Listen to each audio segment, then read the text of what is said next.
Price the lord. Hallelujah. പ്രിയ സഹോദരങ്ങളെ, ഒരു പുതിയ ആഴ്ചയിലേക്ക് നമ്മൾ പ്രവേശിക്കുകയാണ്.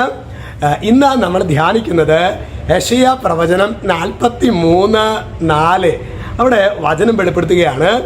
നീ എനിക്ക് വിലപ്പെട്ടവനും ബഹുമാന്യനും പ്രിയങ്കരനും ആയതുകൊണ്ട് നിനക്ക് പകരമായി മനുഷ്യരെയും നിന്റെ ജീവന് പകരമായി ജനതകളെയും ഞാൻ നൽകുന്നു.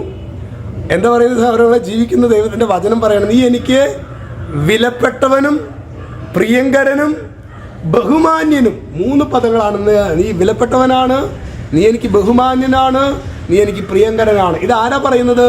ദൈവത്തിൻ്റെ മാറ്റമില്ലാത്ത വചനം. ചിലപ്പോഴെങ്കിലും നമ്മുടെ ഒരു സ്വകാര്യ ദുഃഖമല്ലേ, എന്നൊരു വിലയില്ല അങ്ങനെ പറയാറില്ല. എന്നെ ആർക്കും ഒരു വിലയില്ല, ആരും എന്നെ ബഹുമാനിക്കുന്ന പോലും ഇല്ല, ഞാൻ ആർക്കും പ്രിയപ്പെട്ടവനല്ല. ചിലപ്പോഴൊക്കെ നമുക്ക് തോന്നാറില്ല സഹോദരങ്ങളെ. എന്നാൽ ഏത് മനുഷ്യന് എന്നെ വിലയില്ല എങ്കിലും, ചിലപ്പോൾ കുടുംബക്കാർക്ക് വിലയുണ്ടാകില്ല, പങ്കാളിക്ക് വിലയുണ്ടാകില്ല, ആർക്ക് വിലയില്ലെങ്കിലും ദൈവത്തിൻ്റെ മാറ്റമില്ലാത്ത വചനം പറയാണ്, കുഞ്ഞെ നീ എനിക്ക് വിലപ്പെട്ടവനാണ്, നീ എനിക്ക് ബഹുമാന്യനാണ്, നീ എനിക്ക് പ്രിയങ്കരനാണ്. സംശയം ഉണ്ടെങ്കിൽ യെശയ്യാ പ്രവചനം 43:4 തിരുവചനമാണ് സഹോദരങ്ങളിത്. നമുക്ക് പ്രത്യേകമായിട്ട് ഒരുപക്ഷെ നമ്മൾ അങ്ങനത്തെ ഒരു അവസ്ഥയിലൂടെ നമ്മൾ കടന്നു പോകുന്നുണ്ടെങ്കിൽ ജീവിക്കുന്ന ദൈവത്തിൻ്റെ വചനം നമ്മൾ ആവർത്തിച്ച് പറയണം.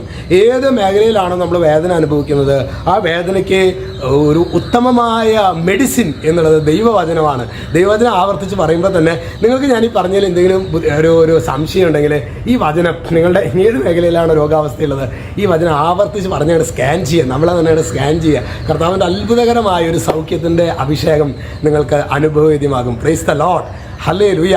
ഇന്ന് നമ്മളുടെ സെൻറ് മേരീസ് ധ്യാനകേന്ദ്രത്തിൽ പ്രേക്ഷിതരുടെ കൂട്ടായ്മയാണ്. ബുധനാഴ്ച അച്ഛൻ പുതിയ ഇടവകയിലേക്ക് മാറിപ്പോകുന്ന കാര്യം അറിയാലോ. അപ്പോൾ അതുകൊണ്ട് തന്നെ ഇന്ന് പ്രേക്ഷിതരുടെ കൂട്ടായ്മയാണ്. നിങ്ങളുടെ പ്രാർത്ഥനയിൽ സെൻറ് മേരീസ് ധ്യാനകേന്ദ്രത്തിൻ്റെ ഡയറക്ടർ അച്ഛൻ ഞാനായിരുന്നുവെങ്കിലും പ്രിയ സഹോദരങ്ങളെ, അത് ശരിക്കും ചലിപ്പിച്ചിരുന്നത് പ്രേക്ഷിത മക്കളാണ്. അവർ ഒരുപാട് വിലപ്പെട്ട സമയവും കഴിവും അധ്വാനവും സമ്പത്തും ഒക്കെ അവരതിനു വേണ്ടി വിനിയോഗിച്ചിട്ടുണ്ട്. നിങ്ങളുടെ പ്രാർത്ഥനയിൽ പ്രത്യേകിച്ച് സെൻറ് മേരീസ് ധ്യാനകേന്ദ്രം പഴുവിൽ പ്രേക്ഷിതരെ കൂടി നിങ്ങൾ ഉൾപ്പെടുത്തണമെന്ന കാര്യം പ്രത്യേകമായിട്ട് ഓർമ്മിപ്പിക്കുകയാണ്.